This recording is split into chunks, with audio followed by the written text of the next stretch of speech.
I stirred it up pretty good. Call the meeting to order and ask for a roll call. Blunier. Here. Sorelli. Here. Hilliard. Here. Leach. Here. Mennel. Here. Parrot. Here. We have a quorum. Join the pledge of allegiance. Pledge allegiance to the flag of the United States of America and to the republic for which it stands, one nation, under God, indivisible, with liberty and justice for all.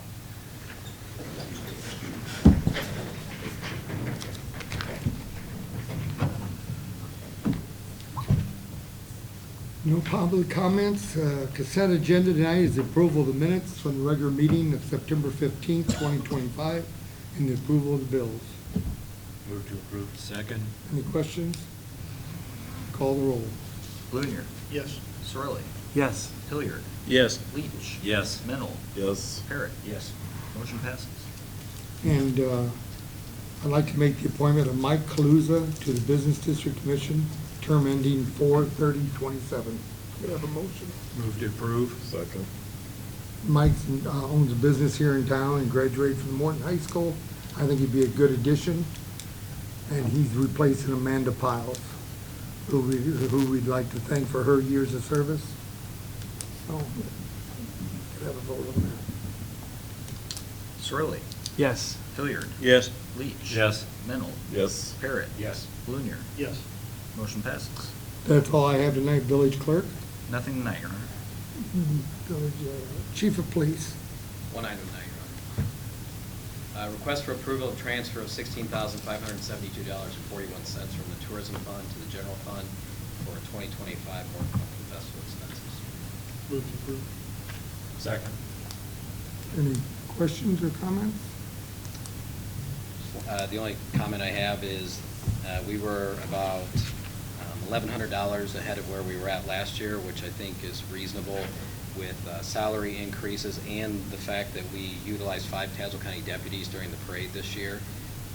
So I did want to say thanks to Sheriff Lauer for allowing his guys to do that. One other thing I did want to mention, and just in relation to the Pumpkin Festival, since we're talking about that, is I was contacted by a gentleman that lives here in town. He's a sales representative for King Security out of Rantoul, Illinois, and he is the one that offered those camera trailers. There was 2 of them on the festival grounds, if you saw those during the festival, and those were given to us at no cost to use this year. So I just wanted to acknowledge King Security and thank them for that. You know, one of them was parked on the driveway of the Plaza Garage. Can't you see that? Is that something that's going to continue, Sean? That would be our goal, yeah. And I think optimally we'd like to have a 3rd one, probably at Jefferson and 3rd. They just didn't have one available this year when we met with them and kind of laid out where we wanted to have them at. They're kind of new to the actual mobile security business. They're involved in several different things, but they were primarily renting or leasing their trailers to solar farms. And the gentleman that lives here in town just thought that it would be a nice asset to have for the festival. And so, yeah, definitely next year we'd like to do that. How did they end up working out for you? They worked really well.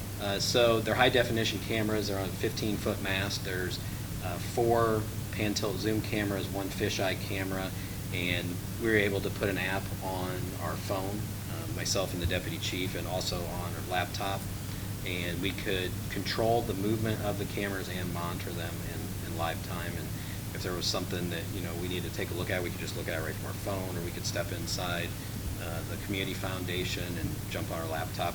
We actually, with the laptop, you can have all the cameras pulled up on one time. So it was very useful. We only had 1 incident that we had to review. So other than that, it was there if we needed it, but we really didn't utilize it all that much. So, but just from a prevention standpoint alone, and that's why the one that was located on the driveway of the plaza, we actually kept the flashing lights on.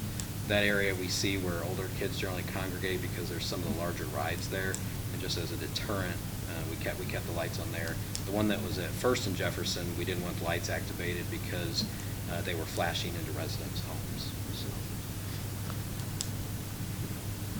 Thank you. We have a vote. Hilliard. Yes. Leach. Yes. Mennel. Yes. Parrot. Yes. Blunier. Yes. Cirilli. Yes. Motion passes. All right, Corporation Counsel, Nothing tonight, Your Honor. Director of Fire and Emergency Services. Two items tonight, Your Honor. The first item, request for approval to transfer $4,819.36 from the Tourism Fund to the General Fund for the 2025 Pumpkin Festival expenses. Move approval. Second. Any comments? I just would like to say, what I included in your packet with our paid-on-call firefighters, the amount's $1,500, and that's over 200 hours of time that they spent at the festival. I know we call them volunteers, but they do receive a stipend for the things that they do for us, and they donate a lot of time that is very, very appreciative to the village. Yeah, there were several there. There's a lot of them there, yeah. Okay, if we can have a vote on that. Leach. Yes. Mennel. Yes. Parrot. Yes. Blunier. Yes. Cirilli. Yes. Hilliard. Yes. Motion passes.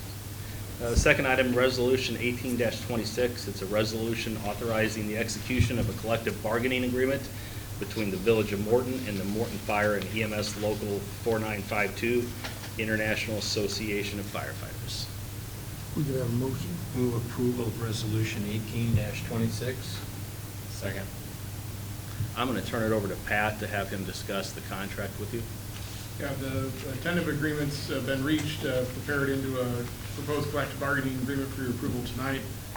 This represents a significant expenditure of time and energy by those involved in negotiating the contract, as this is our first contract with the firefighters being part of our local union. Having added full-time firefighters, there's a substantial amount of language revisions required, as well as complexity in the financial aspects of negotiating contracts of this nature. The proposed wage scale increase for paramedics, it was tentatively agreed upon at 3.75% for year one, 3.5% for years 2 through 5. So this represents a 5-year agreement, which is the same term the village entered into in the prior, the predecessor collective bargaining agreement.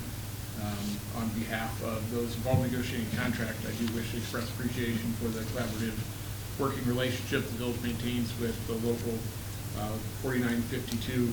These are difficult issues to work through, and having a union that works in partnership with the village makes those issues far more passable than the alternative scenario. We'll have some additional promotional language that we will bring forward here probably over the next month or two regarding establishing rank structure that we did not finalize, but the union is in agreement to work towards that, so we will bring that for a side letter in the future. But like Pat stated, it went very well with everybody, and I appreciate everybody's hard work for it. All right, any comments? Call the roll. Mennel. Yes. Parrot. Yes. Blunier. Yes. Cirilli. Yes. Hilliard. Yes. Leach. Yes. Motion passes. We have Director of Public Works. Several items tonight, Your Honor. First is item A, ordinance 26-10. This is an ordinance making amendments to section 817 of the Morton Municipal Code regarding penalty for excavations before obtaining a permit. We have a motion. So moved. Second.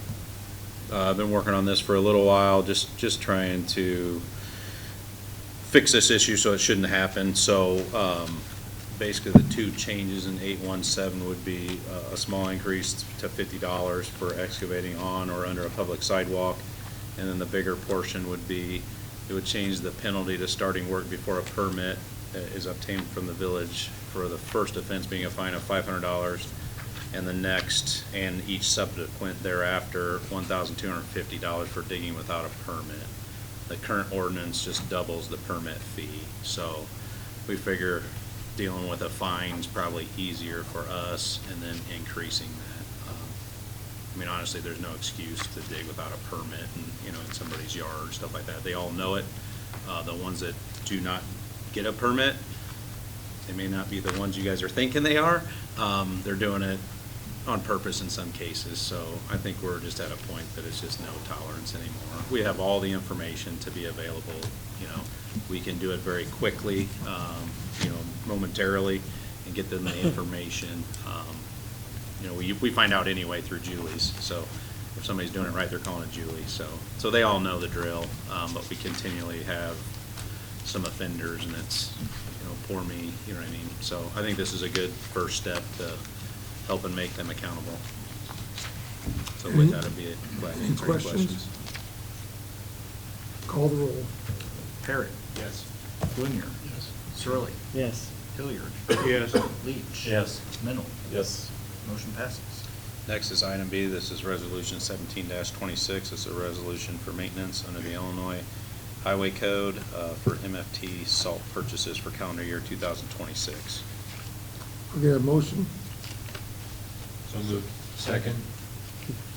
We've been doing this annually, so this is basically the authorizing the expenditure of up to $102,000 of MFT funds towards salt purchases for the calendar year 2026. So this isn't necessarily what we're going to spend here in the next few months. We'll start trying to identify what we need for next year. So we have a full salt barn, so I'm guessing it'll be less than 102, but I think we always want to err on the high side when you're dealing with IDOT and making sure that we appropriate enough to pay for it. So with that, I'd be glad to answer any questions. Any comments or questions? The barn is full. It's out the front, and it has been the last 5 years. It's a good problem, I guess. All right, call the roll. Blunier. Yes. Surley. Yes. Hilliard. Yes. Leach. Yes. Mennel. Yes. Parrot. Yes. Motion passes. That's all I have tonight, Your Honor. Zone's out here. Village trustees, anybody have anything tonight? If not, we need to have a closed session, so if we have a motion to go. Your Honor, if I may have one more thing. Yep. So this evening, I learned that Officer Sam Hodel's been activated. He's part of the Illinois Army National Guard. So I just wanted to make everybody aware of that and just ask that he be kept in everybody's thoughts for a safe return. Thank you. Closed session is requested tonight for the purpose of discussing collective negotiating matters between the village and its employees or their representatives for 5 ILCS 120/2C2. Do you have a motion? Motion to approve. Second. Surley. Yes. Hilliard. Yes. Leach. Yes. Mennel. Yes. Parrot. Yes. Blunier. Yes. We're adjourned to closed session.